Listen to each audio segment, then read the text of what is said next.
Así inicia Es Noticia, noticia en profundidad, un verdadero placer acompañarles. Soy Tatiana Pérez, estoy con ustedes desde nuestra sede central en Caracas, en Venezuela. A partir de este momento, como es costumbre, durante esta jornada, a partir de este momento y en la próxima hora, 3 temas son noticia. Los vemos en titulares, ahí tenemos el primero, es noticia Argentina. El decreto que cambia el sistema de defensa de la nación está listo. Los militares irán a las calles y el presidente Mauricio Macri así lo decide. Las reacciones de rechazo no se detienen. ¿Cuál es la principal preocupación? ¿El pasado violento de las Fuerzas Armadas o las protestas sociales del presente? Vamos a revisarlo, tenemos el análisis. Segundo tema que es noticia, nos vamos al país vecino, a Chile. La alimentación forzada es el último capítulo de la lucha que libra Machi Celestino Córdoba contra la justicia de su país. Este hecho no es evidentemente un asunto aislado, es parte de la lucha histórica del pueblo mapuche por ser reconocido por el Estado chileno. Tenemos el análisis. Y tercer tema que es noticia, Siria. Esta nación niega haber violado el espacio aéreo de Israel, sin embargo, está hecho. Israel derribó un caza sirio en lo que se prevé una nueva escalada de tensión militar. Entre tanto, en medio de este escenario, sigue Siria luchando por acabar con el terrorismo en su país. Tenemos el análisis de noticia que así comienza. Bienvenidos, bienvenidas.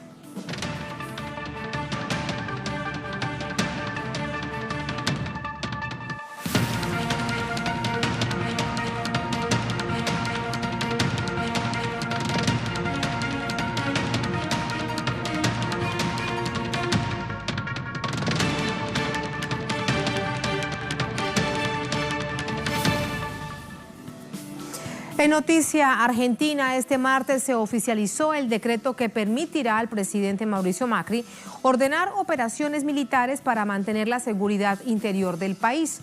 La polémica decisión anunciada la víspera produjo el repudio de gran parte de la sociedad, de líderes políticos, organismos de derechos humanos. Aquí tenemos los detalles. El nuevo decreto representa un controvertido cambio en la política de seguridad de Argentina al permitir la intervención de las 3 Fuerzas Armadas en tareas de seguridad interior. Hasta la fecha, estas acciones estaban prohibidas por la ley. La víspera, el presidente Mauricio Macri anunció desde Campo de Mayo lo que definió como un plan para actualizar el rol de las Fuerzas Armadas en la custodia y protección de los objetivos estratégicos, sin definir cuáles serían tales objetivos. Para hacer operativa la decisión, el gobierno modificó el decreto 727 de 2006 en el que el expresidente Néstor Kirchner estableció la orientación del sistema de defensa argentino hacia la conjuración de situaciones de agresión externa perpetradas por fuerzas militares de otros estados. Mientras que el ministro de Defensa, Óscar Aguad, aseguró que las fuerzas militares no intervendrán en conflictos sociales ni patrullarán ciudades, Macri ofreció una visión diferente. Es importante que puedan colaborar con la seguridad interior, principalmente brindando apoyo logístico en la zona de fronteras, así como también interviniendo frente a la protección de eventos de carácter estratégico. Como parte de las nuevas misiones será fundamental la participación de las Fuerzas Armadas en la custodia y protección de los objetivos estratégicos. Del nuevo instrumento legal está la consideración de que las amenazas a la seguridad no son exclusivamente de carácter estatal, sino que pueden manifestarse en otras formas, sin dejar de tener su origen en el exterior y afectar intereses de seguridad que deben ser preservados.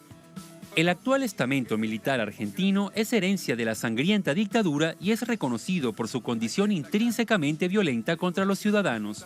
Por esta razón, y previendo un escenario de mayor represión social ante las protestas, organismos de derechos humanos, sindicatos, comunicadores y otros movimientos sociales han asumido la consigna Fuerzas Armadas Represivas Nunca Más, para exigir que el actual gobierno revierta esta medida y no ponga en peligro la democracia argentina. En los últimos 11 años, Argentina ha abierto 593 causas por crímenes cometidos durante la dictadura militar y hasta el año 2017 contaba con 198 nuevas condenas por delitos de lesa humanidad, desde la reanudación de los juicios por estos delitos en el año 2016. El llamado Plan de Reconversión de las Fuerzas Armadas llega justo en el momento en que el nuevo acuerdo de la administración Macri con el Fondo Monetario Internacional ha iniciado una escalada de ajustes neoliberales que provocan constantes protestas sociales en las principales ciudades del país.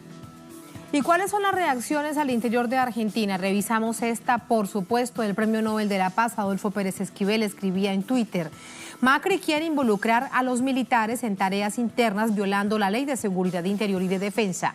Otra vez una política ilegal para dañar nuestra democracia. Obedece a lo que Estados Unidos exige de gobiernos serviles de América Latina. Ahí tenemos esa reacción también de un muy reconocido político argentino, el actual diputado, exministro de Defensa, Agustín Rossi. Él dice esto: desde 1983 es una política de Estado en nuestro país separar la defensa nacional de la seguridad interior. Involucrar a las Fuerzas Armadas en asuntos de narcotráfico es ilegal. En países como México, Colombia, Brasil fracasó y se revé esa decisión. También más reacciones desde la organización Hijos. Se señaló lo siguiente: miseria planificada, persecución política, vuelta al FMI, golpistas y escarapintadas de desfiles oficiales, más genocidas afuera de la cárcel, el anuncio de reformas en las Fuerzas Armadas para una función que no tienen, en acto en Campo de Mayo, excentro clandestino que pretenden borrar. Hay algunas de esas reacciones.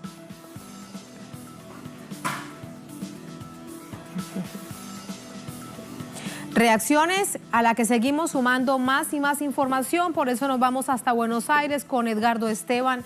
Hola Edgardo, muy buenas noches. Teníamos algunas de las reacciones que dan cuenta desde la perspectiva de movimientos sociales lo que esto significa, pero quiero preguntarte, desde lo político, los distintos actores políticos que hacen vida en el país, ¿qué dicen con respecto a ello? Sí, Tatiana, te saludamos y saludamos a toda la audiencia de Telesur.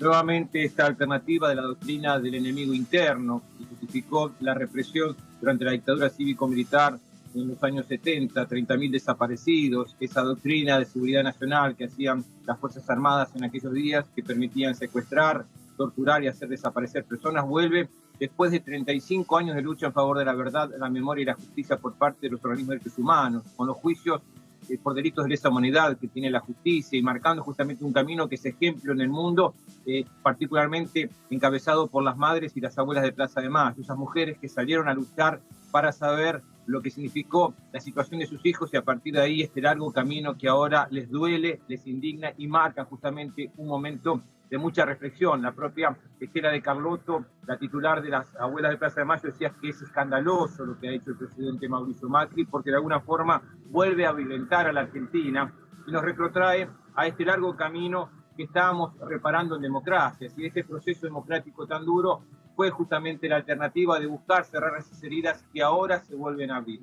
El Congreso de la Nación, todos los partidos opositores están cuestionando justamente esta medida porque hay una ley que justamente previene este tipo de situaciones y que el presidente con un decreto firmado que salió en el boletín oficial en la mañana de hoy no le da la alternativa a un debate por parte de los representantes del pueblo y de esa perspectiva están reclamando, están buscando la alternativa de presentar algún proyecto de ley que se pueda debatir tanto en el recinto de la Cámara de Diputados como también en la Cámara de Senadores. Pero lo cierto es que no solamente los organismos de derechos humanos que salieron a repudiar, sino también los movimientos sociales y también las fuerzas que tienen que ver con el área de los trabajadores, los distintos sindicatos, como la Central de Trabajadores de Argentina, pero también la Confederación General de Trabajo, repudiaron esta medida y también anticiparon que se van a movilizar, porque también los trabajadores tuvieron cientos de desaparecidos durante la dictadura cívico-militar y abre justamente también en ese sector una herida que ya estaba por lo menos cerrada en este tiempo de democracia. Lo cierto es que el próximo día jueves a las 5 de la tarde,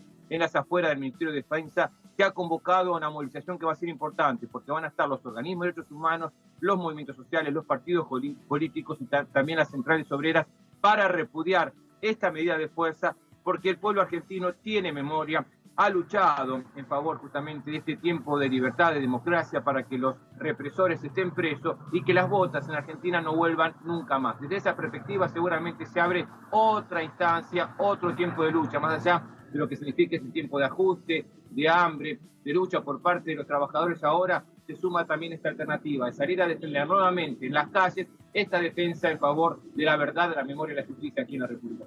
Edgardo, esta nueva decisión sobre la doctrina de defensa del país implica que habrán más militares que se suman más a la fuerza que ya existe, teniendo en cuenta toda esta retórica que ha informado el presidente.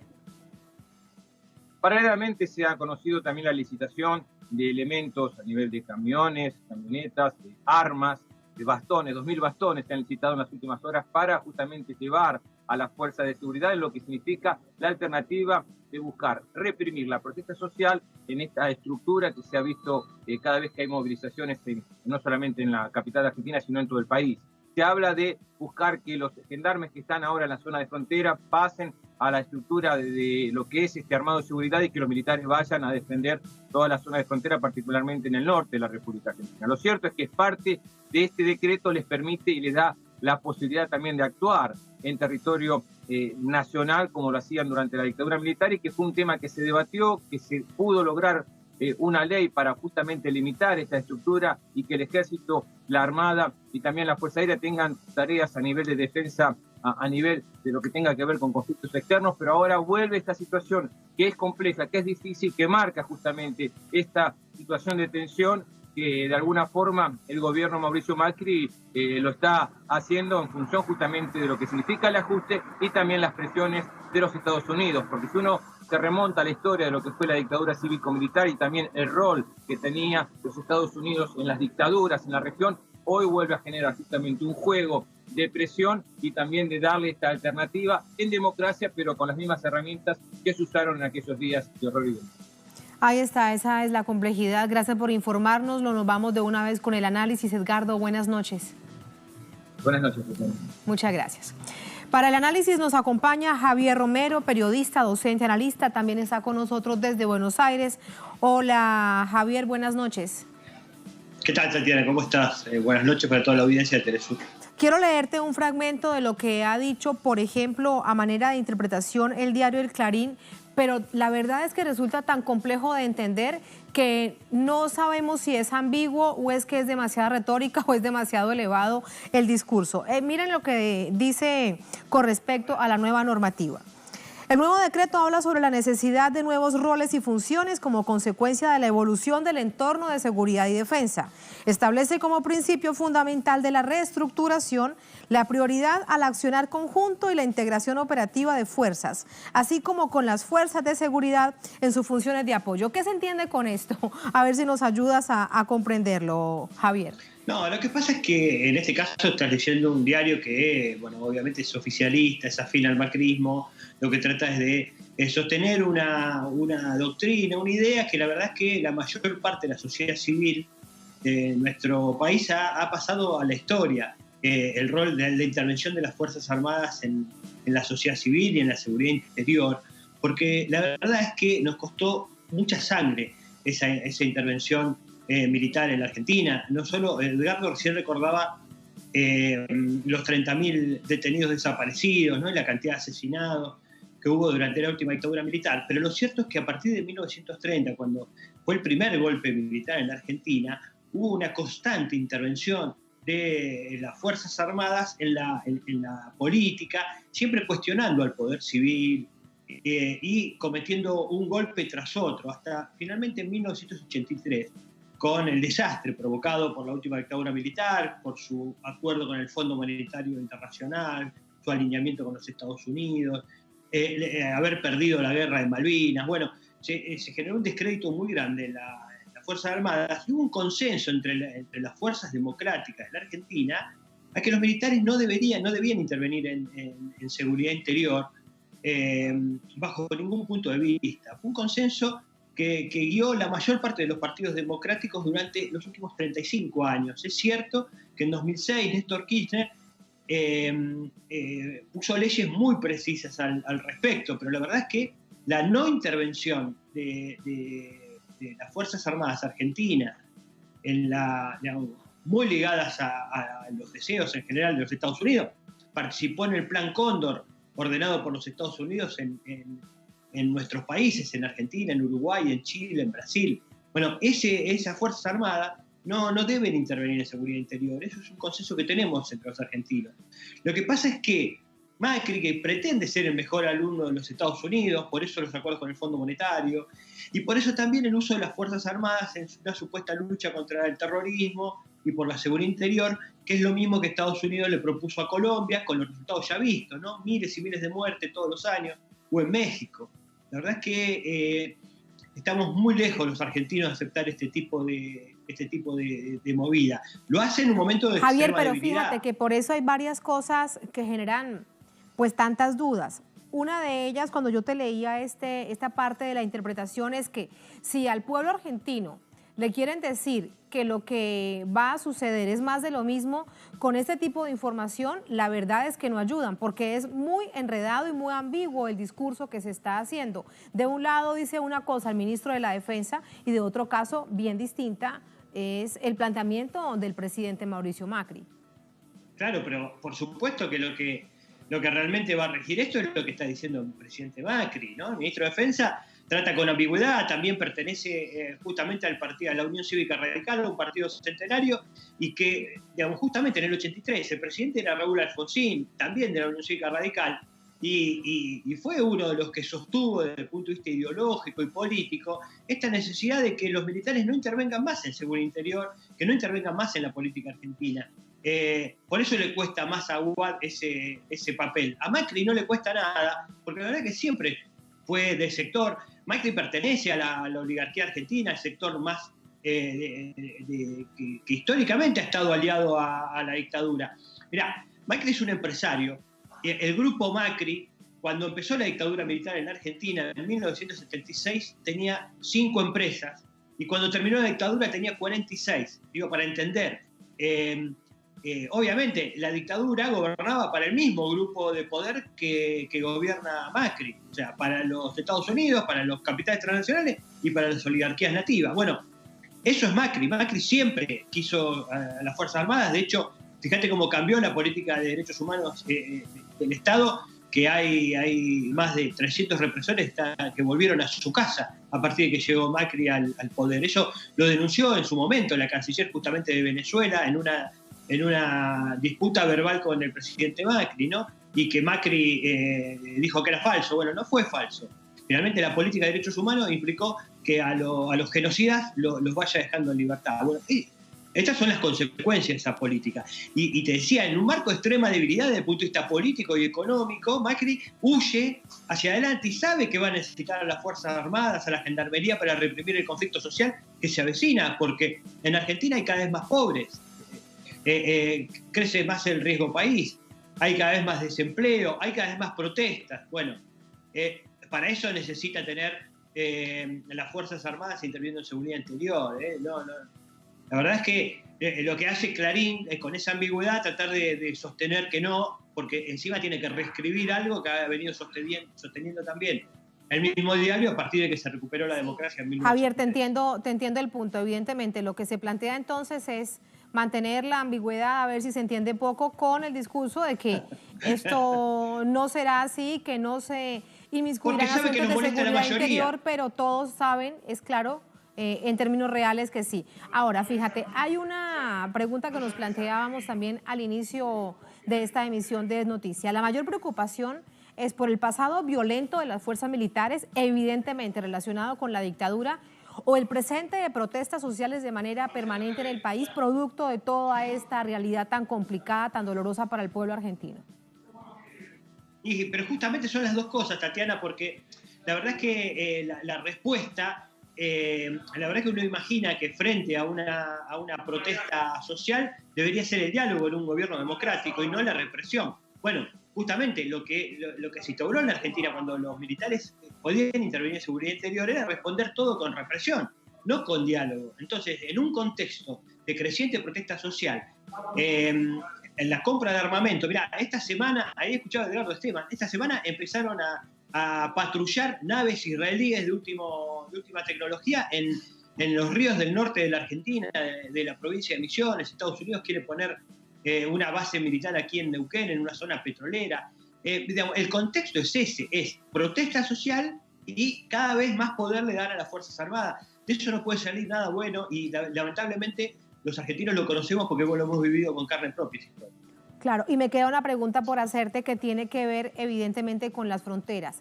¿De qué se tiene que cuidar realmente Argentina? El asunto es en este momento interno por las decisiones que ha tomado en esa traición después de que gana la presidencia el presidente Macri y asume toda esta política que tiene el pueblo en las calles. Pero a nivel internacional, en sus fronteras, ¿de qué se tiene que cuidar Argentina? De nada, Tatiana, la verdad es que no tenemos ninguna hipótesis de conflicto. La única hipótesis de conflicto Entonces, que trata realmente de poner... se queda sin piso cuando el presidente dice que es que tienen que irse a las fronteras para cuidarse. Por eso la pregunta es, ¿pero para cuidarse de qué? Claro, absolutamente. La verdad es que el único hipótesis de conflicto que plantea el presidente es algo que la verdad que en Argentina no se habla, no se discute y no es un tema, pero que tiene que ver con Venezuela sobre todo, ¿no? Y esta manera de hacer seguidismo de las políticas que dictamina Trump. La verdad que no hay ningún tipo de hipótesis de ese tipo aquí en Argentina, afortunadamente.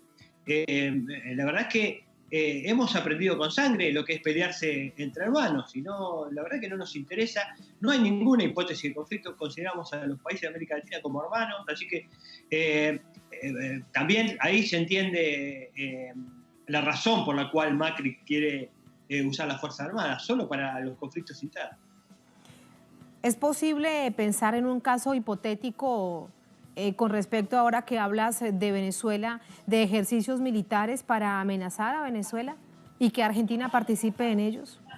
Y yo lamentablemente creo que es posible que haya algunos descerebrados en algún lugar, en algún escritorio, planteando ese tipo de salidas, cosa que la verdad que está muy lejos del espíritu de los argentinos, que somos agradecidos a lo que ha sido Venezuela, apoyando a la Argentina en los primeros momentos, económicos como ha sido con el resto de América Latina. Cuando fue la guerra con Malvinas también tuvimos a los hermanos latinoamericanos de nuestro lado. Bueno, pero sí, claro que todo el tiempo hay esos planteos. Entonces, nosotros tememos que ese seguidismo que hace Macri de las políticas que dictamina los Estados Unidos impliquen también alguna hipótesis de conflicto con Venezuela. La verdad que tememos eso. Ahí está, qué complejo panorama el de Argentina. Gracias, Javier, por ayudarnos a entenderlo. En esta coyuntura, evidentemente, el decreto ya es una ley, ya es una decisión del Ejecutivo Nacional. Ya está publicado, claro. Ya está publicado. Bueno, imagínate, muchas gracias, Javier. No, por favor, Tatiana, gracias a vos y a todos. Muy buenas noches y gracias.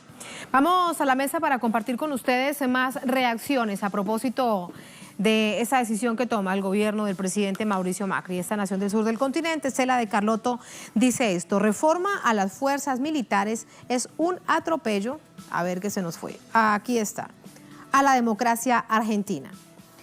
Dice esto, la titular de Abuelas de Plaza de Mayo repudió este martes la reforma a las Fuerzas Armadas impulsada por el gobierno de Macri, que permitirá a los militares intervenir en seguridad interior. Así lo dice, abrimos comillas.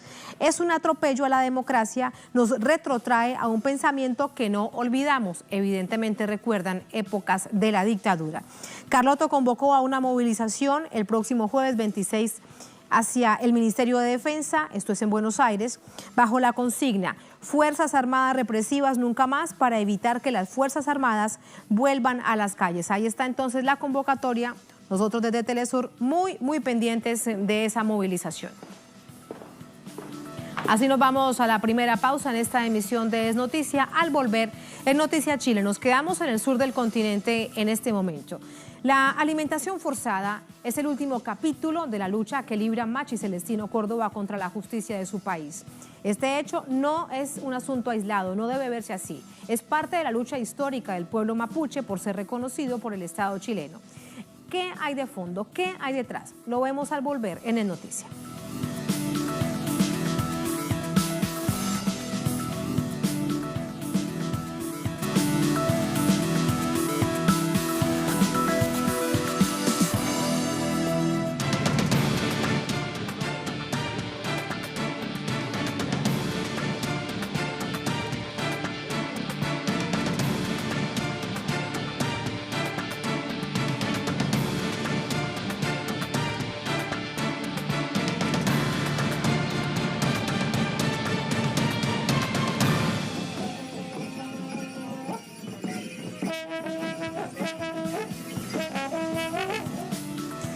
En Noticia Chile, continúa la lucha del pueblo mapuche por sus derechos ancestrales.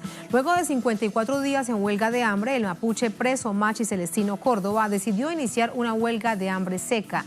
Córdoba solo pide a las autoridades un permiso de 48 horas para asistir a una celebración originaria y ancestral. En ese contexto, diversas organizaciones sociales lo apoyan y están movilizados. Al no tener respuesta de los tribunales a una petición para asistir al lugar considerado puro por los mapuches, conocido como Rehue, Machi Celestino Córdoba inició una huelga de hambre seca. Esta fase de la huelga es la más próxima a la muerte. Por este caso, la justicia ha quedado en entredicho. Córdoba es mantenido aislado e incomunicado y el proceso que lo llevó a la cárcel ha sido cuestionado. Por esto, el pueblo mapuche volvió a las calles para pedir que las autoridades se pronuncien. No, nosotros esperemos que el gobierno resuelva pronto porque resulta que nuestra gente ya está cansada también de esperar que el gobierno decida de una vez por todas esta fácil petición, porque son dos derechos que se le están vulnerando y se le han estado vulnerados en todos los momentos a nuestro Lamien Machi, que es el derecho a la salud y el derecho a la espiritualidad. Los manifestantes también denunciaron a las instituciones del Estado y otros organismos por hacerse oídos sordos y cómplices ante la vulneración de los derechos de Córdoba. Estoy hablando de todos los organismos institucionales que promueven el tema de derechos humanos. Amnistía Internacional, estamos claros también de que se están vulnerando los derechos de la esposa como mujer del Machi Celestino. Se vulnera el derecho de los hijos del Machi, en el sentido de derecho del niño. Por lo tanto, todos estos organismos institucionales van a ser cómplices y responsables de la eventualidad de un desenlace fatal. Una corte de apelaciones de Temuco habría admitido un recurso presentado por Gendarmería para autorizar la alimentación forzada a Celestino Córdoba. Aunque la decisión señala que se trata de proteger su vida y su integridad física, es una clara violación al legítimo derecho a la huelga. Declaraciones universales de los derechos civiles como los de Malta y Hamburgo establecen que la alimentación forzada impuesta por la fuerza física vulnera los derechos fundamentales del huelguista y que debe respetarse su decisión incluso si la persona estuviera inconsciente. El caso de Córdoba deja en evidencia el sesgo de la justicia chilena. Se trata de asuntos que tienen que ver con el pueblo mapuche, históricamente perseguido y excluido. Ese es el contexto. Tenemos más información desde Santiago con Paola Dragni. Hola Paola, buenas noches. ¿Cuál es en este momento que se conoce sobre el estado de salud del Machi Celestino Córdoba? ¿Cómo estás, Tatiana? Mira, hace algunas horas conocimos imágenes que pudieron captar dirigentes mapuche que estaban afuera de la cárcel y afuera del Hospital Intercultural de Nueva Imperial, que con sus celulares alcanzaron a registrar cómo el Machi era trasladado sin estos permisos que bien hablaban ustedes en la nota. El Machi Celestino Córdoba ahora cumple 54 días de huelga de hambre, pero en enero de este año, y de hecho por las pantallas de Telesur, el 13 de enero, poquito antes de que el Papa Francisco arribara a nuestro país, el Machi comenzó con esta huelga ya en enero y se detiene justamente porque la autoridad de la cárcel y así como el Estado dijeron que con huelga no iban a dialogar. El Machi depone la huelga en ese entonces, que deterioró bastante su salud. Hay que decir que se cumplieron 100 días, sin embargo el diálogo nunca llegó. Por eso el Machi retoma esta huelga y hoy día comienza la huelga seca, poniendo en grave peligro su salud porque su estado ya es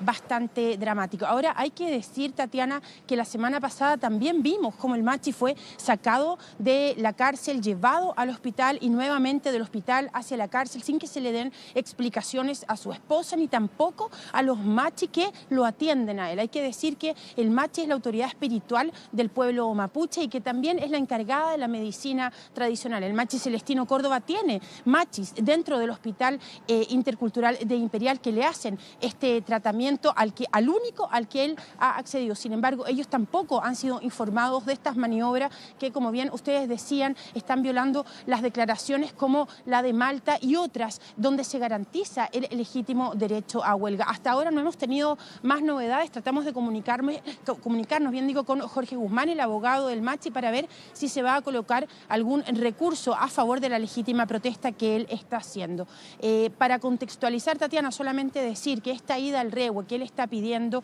es una asistencia a su centro ceremonial durante 48 horas que le permite renovar su compromiso espiritual. Una práctica del pueblo mapuche que está garantizado por el convenio 169 de la OIT, que está suscrito por Chile, pero que el Estado chileno no ha respetado hace ya 5 años, desde que el Machi Celestino Córdoba cumple prisión por este caso Luxinger Macay, que como ustedes también explicaban ha sido ampliamente cuestionado por las pruebas que se manejaron en contra de esta autoridad espiritual del pueblo mapuche. Y precisamente sobre el caso judicial de manera puntual quiero preguntarte, ¿cómo va? ¿Qué ha sucedido? Hemos visto durante los últimos meses cómo otros mapuche involucrados han quedado en libertad porque no había ningún tipo de prueba en su contra y se caía el caso. ¿Cuál es la situación con respecto al Machi Celestino Córdoba? Así es, el Machi Celestino está él ya condenado hace 5 años. Este es un caso que ocurre hace 5 años en la zona de la Araucanía, un atentado incendiario que acaba con la vida de estos terratenientes Luxinger Macay en un confuso incidente donde las pruebas en ese minuto y hasta el día de hoy nunca han estado muy claras. Sin embargo, Celestino Córdoba fue encontrado cerca del lugar del atentado y como era mapuche y pues era una autoridad ancestral, se le implica dentro de este caso y se le condena de forma inmediata. Luego el caso continúa durante estos otros 5 años y se intenta involucrar a otros dirigentes mapuche y también autoridades como por ejemplo la Machi Francisca Linconao. En total eran 11. Se hicieron 3 juicios, Tatiana. El primero salieron todos absueltos, luego se vuelve a repetir el juicio, vuelven a salir absueltos. Y el último, que fue hace algunos meses, extrañamente una de las juezas que estaba en el tribunal a cargo de dar la sentencia se pone a llorar en el estrado, Tatiana, una cosa inédita en la justicia chilena. Se suspende la sesión donde se iba a dar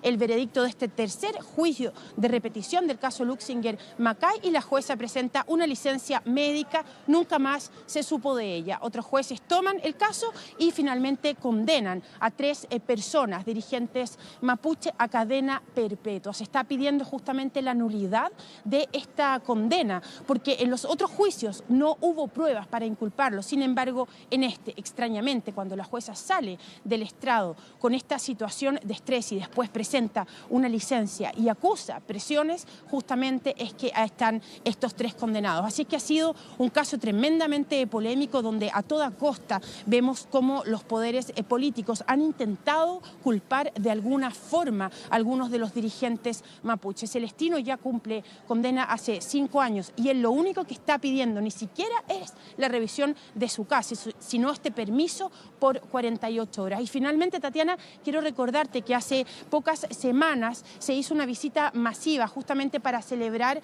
lo que aquí se llama el Huetripantu o el Inti Raymi en los otros pueblos originarios de América Latina, que es esta nueva vuelta al sol, el Año Nuevo mapuche. El Machi Celestino, en un esfuerzo impresionante en silla de ruedas, en el patio del penal, celebra este Huetripantu con cerca de 100 personas que entraron a visitarlo. Sin embargo, Gendarmería, la policía que custodia las cárceles en Chile, arremetió con bombas lacrimógenas y detuvo a las personas que estaban en esta ceremonia expulsándolas fuera del penal. Se le culpa al Machi Celestino Córdoba y es por eso que además ahora está incomunicado, incluso prohibiéndosele la entrada al personal del Colegio Médico y particularmente al Departamento de Derechos Humanos, que viajó la semana pasada a constatar en terreno cuál era el estado de salud del Machi Celestino y no se le permitió entrar, violando absolutamente todas las garantías de un detenido.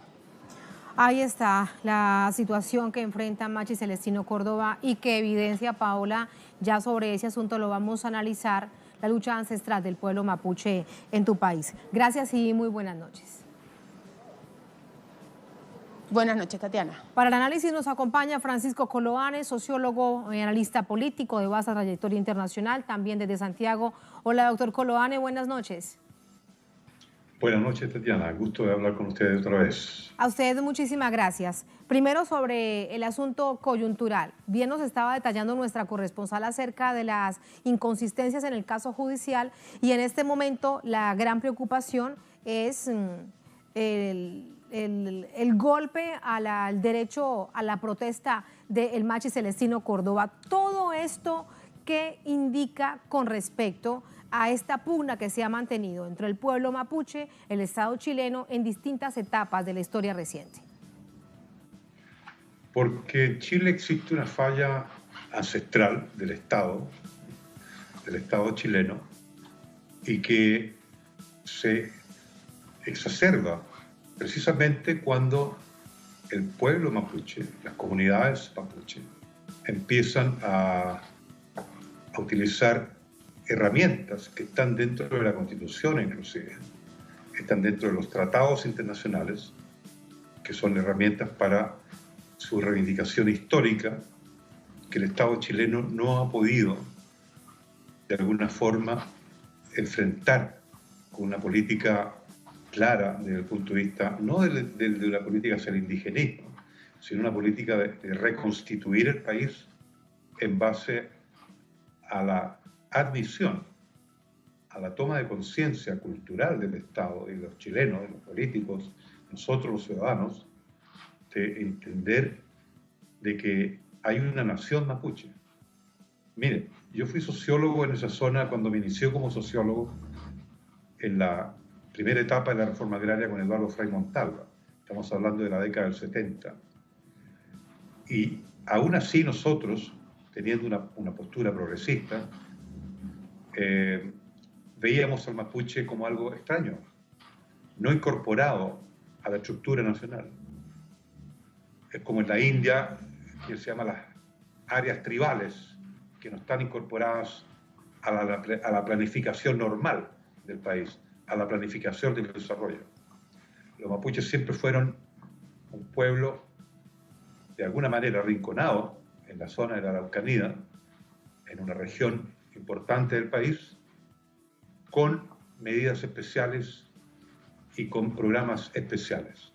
Es decir, era un pueblo en capacidad de diferenciación, yo diría minoritaria, y al mismo tiempo en donde el Estado veía al mapuche como un problema sin solución prácticamente. Y este es un problema cultural del gobernante nacional. Este es un Estado muy inmaduro, ya era inmaduro en la época de Frei, en la época del presidente Allende, que se logró hacer algún tipo de avance cualitativo. Sin embargo, la dictadura, lo poco que el Estado chileno había avanzado como un Estado maduro, como una república madura, el régimen de Pinochet lo destruye. La Concertación no alcanza a reconstruir el ideario y el itinerario de la construcción de un Estado de república madura. Yo le puedo decir más aún, que en Centroamérica hay una consideración mayor hacia los pueblos originarios. En México ni hablar. Y en Chile está muy atrás en eso. Y eso hay un reconocimiento internacional de que además de la falla respecto al tema de la reivindicación de los derechos del pueblo mapuche, derechos ancestrales, como ustedes bien informaban, está el tema de una cultura de derechos humanos que al país le ha costado absorber, le ha costado asimilar una cultura de derechos humanos respecto a las violaciones que se hizo durante la dictadura. Es una tarea pendiente del Estado chileno. Entonces esto es muy complejo, porque el país es visto como un país que hoy día, el Estado, es visto Chile, el Estado chileno, un Estado que maltrata al pueblo mapuche. Eso queda absolutamente claro con el caso de Celestino Córdoba. Es decir, lo único que Celestino Córdoba quiere es hacer una oración. Incluso él ha solicitado, y el grupo que lo apoya, de que vayan drones, que vayan helicópteros, que vaya una fuerza militar importante para solucionar la paranoia del gobierno, de que piensan de que una artimaña, una especie como de conspiración para generar un problema mayor. Doctor Coloane, fíjese que lo escucho con toda la experiencia que usted tiene en el asunto, incluso que recuerda además sus primeros años como sociólogo en terreno, que es un asunto cultural que no logra trascender, que no logra avanzar, pero tiene todo que ver con la política. ¿Es así? ¿Es falta de una decisión de carácter político que tenga un manejo evidentemente de política pública para entender que el pueblo mapuche es parte del pueblo chileno? Claro, lo que usted apunta es un tema neurálgico, fundamental, porque esa política pública está condicionada por los intereses económicos de las compañías forestales y la agroindustria que está instalada en las tierras mapuche. Es decir, ese es un problema político y económico. Entonces las presiones de cualquier gobierno, incluyendo el gobierno de Bachelet, fueron muy grandes. Celestino es inculpado durante la administración de Michelle Bachelet, de una forma insólita, le digo, sin pruebas. Entonces el tema político es un tema de presión política por parte del sector económico, que no niego la posibilidad de que haya transnacionales importantes. Es decir, toda la industria maderera global es una industria transnacional.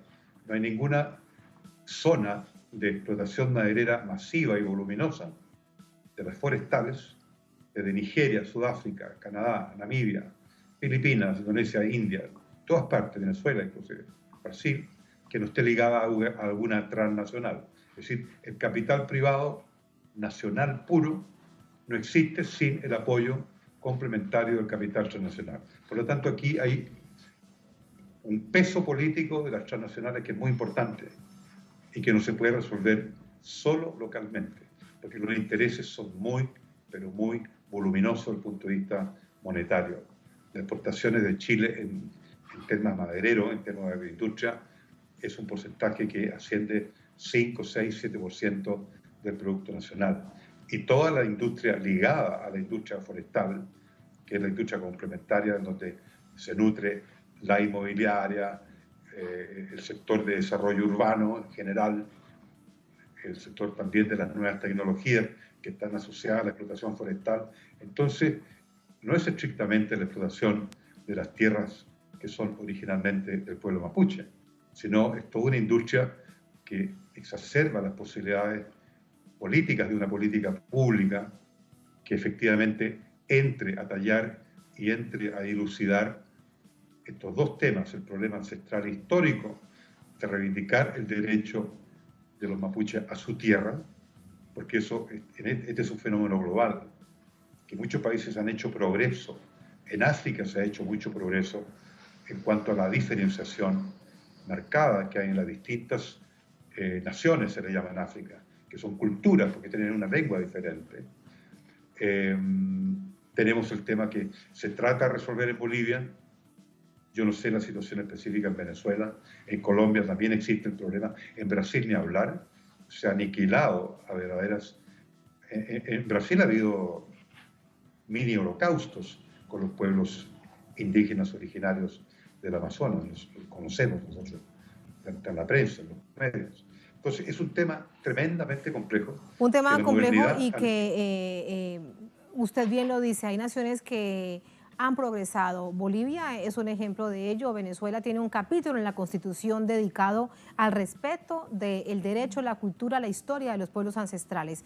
En el país vecino, en Colombia, la historia es bien distinta. Es una deuda histórica, pero en todo caso, con respecto al caso chileno, para despedirlo, doctor Coloane, agradeciéndole por ayudarnos a entender dónde está el punto, como usted bien lo decía, neurálgico del asunto, es que en la coyuntura se ve una pugna permanente entre el pueblo mapuche, incluso vinculado con la ley antiterrorista que tanto golpea, pero que algo bastante interesante que vemos es que las movilizaciones ciudadanas también se hacen sentir, que es un punto muy interesante. Le agradezco mucho. Buenas noches.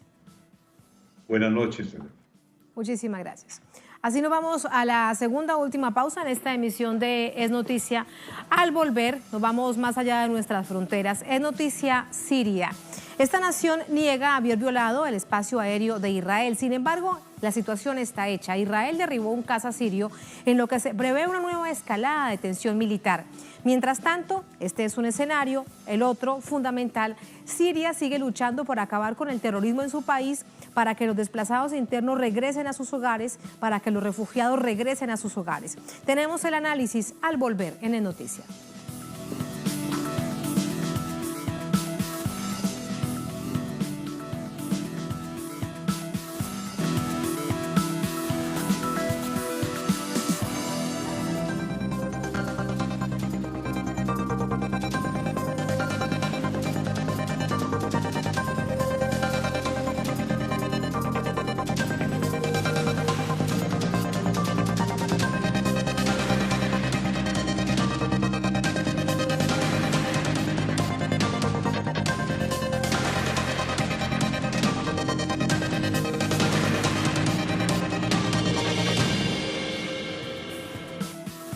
En noticias Siria, Damasco denuncia el derribo de un avión de combate por parte de fuerzas militares israelíes en su territorio, en Siria.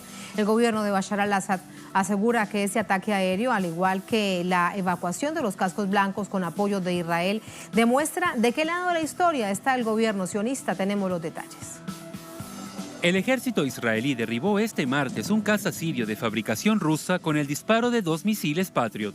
Según la milicia israelí, la nave se adentró 2 kilómetros en el espacio aéreo controlado por su país en los altos del Golán. Las autoridades militares sirias desmintieron esta versión y acusaron a Israel de haber disparado contra una aeronave que realizaba operaciones contra grupos terroristas en una zona de la provincia de Derá, al sur del país. Además, el gobierno sirio denunció que este evento declara el franco apoyo israelí a los grupos terroristas.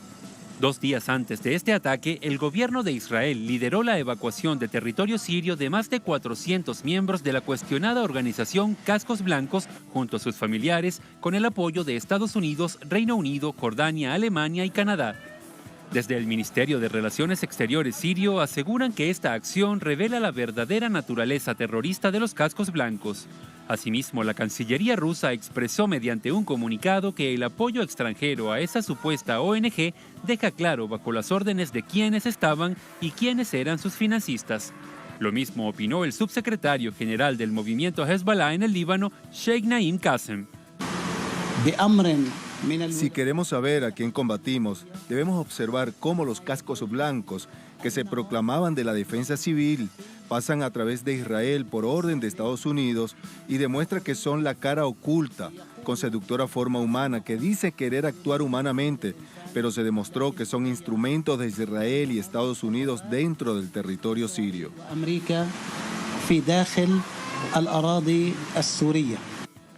En medio de este escenario, el ejército sirio continúa su ofensiva en el sur del país y toma el control de 21 localidades y pueblos en las provincias de Derá y Al-Qindra, antes ocupadas por grupos terroristas. En consecuencia, cerca de 850 refugiados sirios retornaron este fin de semana desde el Líbano. Este grupo forma parte de un estimado de 3.000 sirios que se encuentran en El Cairo y que el gobierno estima regresarán a su patria. De esta manera, Siria obtiene una doble victoria, la expansión de su soberanía y la aceptación de ella por parte de sus enemigos. Y esta, en todo su conjunto, es un asunto que debe analizarse con respecto a algo fundamental: la lucha contra el terrorismo, para acabar con el terrorismo internacional por parte de Siria. Para ello nos acompaña Ángel Molina, analista político, miembro del Centro de Estudios sobre Diversidad Cultural de la Universidad Nacional de Rosario. Hola, profesor Molina, buenas noches, bienvenido. Muy buenas noches, Tatiana. Siempre un gusto estar con ustedes. Muchísimas gracias. Profesor Molina, lo primero es con respecto a la situación del propio caza, que fue derribado por el gobierno israelí. Hay algunos titulares que generan un altísimo nivel de preocupación. Dicen, por ejemplo, que está próxima a una guerra en los altos del Golán entre Israel y Siria. ¿Qué cree usted de ese escenario? Es claro que Israel ha obtenido sin duda los mayores beneficios de toda la situación en Siria. Israel logra de alguna manera desarticular a un enemigo que en otras épocas incluso luchaba por la paridad en términos militares contra el Estado de Israel justamente. Lo que está haciendo Israel permanentemente en los últimos años, esto ha quedado sumamente claro, es marcar hasta qué punto está dispuesto a inmiscuirse en los asuntos sirios, hasta qué punto está dispuesto a atacar las instalaciones militares y las fuerzas militares sirias que hagan falta, con el fin de demostrar que cuenta con el aval y con la impunidad internacional suficiente como para llevar a cabo en pleno corazón del territorio sirio, aunque esas acciones sin duda alguna favorezcan a los grupos terroristas. Esto ha quedado absolutamente claro. Lo que sabe Israel también, que se está enfrentando al otro lado, en el otro lado de la frontera, a un ejército diezmado por los años de combate, diezmado también por las acciones internacionales en su contra, por lo tanto, y que cuenta en el escenario internacional actualmente Israel con un grado de impunidad enorme a partir de la cobertura política que le brinda no solo la administración Trump, sino también ciertos gobiernos de Europa Occidental. Por lo tanto, lo que estamos viendo es una de las tantas provocaciones, una de las tantas muestras en el terreno de la impunidad con la que goza Israel y que va a seguir demostrando en cada una de estas acciones, sobre todo frente a un enemigo histórico que es Siria, que hoy ve efectivamente cómo sus fuerzas militares se han visto considerablemente mermadas y está lejos de disputar en términos militares hegemonía regional. Y esta impunidad así, sin más ni más, incluso teniendo en cuenta que Siria cuenta con un gran aliado que es Rusia, entre otras cosas, con algunos acercamientos entre Israel y Rusia. ¿Cómo entenderlo entonces? Hay que estar muy atento. Fundamentalmente creo que el lugar donde hay que depositar la mirada esencialmente en el escenario sirio son las acciones fundamentalmente de Rusia. Es decir, estamos hablando de un actor que disputa hegemonía planetaria, en este caso, que es el propio gobierno ruso, con el que el Estado de Israel tiene excelentes relaciones. Esto no tenemos que dejar pasar en nuestro análisis bajo ningún concepto. Es decir, Rusia defiende sus intereses en Siria. Lo que tenemos nosotros que tener en cuenta es que no necesariamente los intereses de Rusia en la región son los intereses del pueblo sirio en todos los casos. Nosotros no podemos suponer que las acciones militares llevadas a cabo por Israel en los últimos años, con más impunidad aún, en el territorio sirio se puede haber llevado a cabo sin contar de alguna manera con la anuencia rusa también en el terreno. Es decir, suponer que los bombardeos a las instalaciones militares sirias se hicieron desconociéndose totalmente por parte de las autoridades rusas sería de una ingenuidad enorme en un escenario tan complejo como el sirio. Nuestra mirada esencialmente tiene que ver con analizar con cuidado cuáles son los intereses rusos y qué incluyen. Es decir, ¿incluyen al actual gobierno sirio en el largo plazo o no? ¿Incluyen la permanencia de fuerzas de Hezbollah o de fuerzas de Irán en el territorio sirio o no? ¿Qué, cómo y quién está negociando con Israel qué cosas en el escenario sirio por parte de Rusia? Creo que es la cuestión fundamental sobre la cual vamos a tener que trabajar con mucho cuidado, porque los otros actores de alguna manera sus posiciones están claras. Es decir, cuando uno piensa en Arabia Saudita sabe las acciones de Arabia Saudita en la región, cuando pensamos en Israel sabemos perfectamente lo que está representando en la zona, incluso cuando vemos otros actores que aparecen menos expuestos pero que juegan un lugar clave como Jordania, sabemos lo que son efectivamente. La cuestión que hay que analizar con cuidado es efectivamente el rol ruso en todo este complejo escenario del tablero sirio. Por supuesto, porque si Occidente lo que intentaba era balcanizar Siria, en este punto no lo ha logrado. Sin embargo, hay ciertas zonas de control que sí valdrían la pena en otro momento analizarlas con detalle. Déjeme preguntarle algo más. Todo este asunto de los cascos blancos, porque se dan dos hechos realmente paralelamente que tienen la atención de los medios internacionales. Uno, lo que ya hemos conversado sobre el derribo del caza sirio, pero segundo, la denuncia que hace tanto Siria como Rusia, que Israel ha sacado por sus fronteras a estos supuestos cascos blancos que eran así como durante estos años la llamada defensa civil, ayudando a la población más afectada en las zonas. Así que, ¿qué es lo que hay detrás de esto? La acción efectivamente de evacuación de los cascos blancos de Siria es un hecho reconocido incluso por el gobierno israelí, que ha calificado la acción como humanitaria, y el propio gobierno de Trump ha calificado a los cascos blancos como bravos voluntarios. Para que tengamos idea de qué estamos hablando, recordemos nosotros, para tener en cuenta qué son los cascos blancos, que es supuestamente una organización que se presenta como neutral, pero recibió, y esto lo dicen medios que no son para nada afines al gobierno sirio, $23 millones por parte de la administración norteamericana, y que cuenta con el apoyo precisamente de las monarquías más retrógradas de la región, es decir, aquellas herencias coloniales que hoy representan efectivamente las monarquías árabes en la zona. Por lo tanto, no estamos hablando de un actor neutral bajo ningún concepto. Incluso hay que revisar algunas entrevistas de su propio director, Saleh, quien hace apenas un par de años reconocía que bien algunos de sus miembros podría haber pertenecido a alguna de las organizaciones islamistas, pero que actualmente, sobre todo desde el 2015 a esta parte, se han desvinculado de las mismas, pero no ha negado la pertenencia ni la proximidad de los cascos blancos con las peores formas de fuerzas armadas en el escenario sirio. Creo que hay que tener permanentemente presente esto. Lo que hace de alguna manera esta acción conjunta entre Jordania, fuerzas occidentales e Israel con respecto a los cascos blancos es empezar a derribar con mucha fuerza una narrativa muy fuerte que se ha instalado desde 2011 hasta esta parte, que es una serie de cronologías absolutamente falsas que parten desde la idea que ha existido en su origen una revuelta popular. Esa revuelta popular habría sido reprimida duramente por el gobierno y esto habría dado lugar a las fuerzas armadas de oposición. Nadie que sinceramente analice con cuidado el escenario sirio puede suponer que en 2 o 3 semanas, a lo sumo un mes, una población civil se transforma en grupos armados como lo que hemos visto en el escenario sirio. Por lo tanto, creo que lo que se descompone, lo que se desarma, es esa narrativa de la cual los cascos blancos son sin duda un elemento fundamental. Ahí está, eso es lo que debemos entender para que quede muy clara cuál es su participación en este conflicto tan doloroso y tan sangriento en Siria. Profesor Molina, un placer haber conversado con usted. Hasta la próxima, muchas gracias. Gracias a ustedes, siempre un gusto. También gracias a todos ustedes por habernos acompañado en esta emisión de Noticias. Cerramos nuestra pantalla tradicional, nos quedamos en redes sociales. @esnoticiatelesur, @TatianaTelesur. Durante esta jornada vamos a irnos con esas imágenes. Vamos a contarles no de un hecho que fue noticia, sino de nuestra casa, que les cuenta las noticias, la defensa de los pueblos, compromisos con las causas justas, América Latina y el mundo. Ahí estamos. ¿Y por qué les digo esto? Bueno, porque cumplimos 13 años y lo compartimos con ustedes con todo nuestro cariño, con la pasión y el compromiso de siempre. 13 años de Telesur, la niña bonita de la integración. Hasta mañana.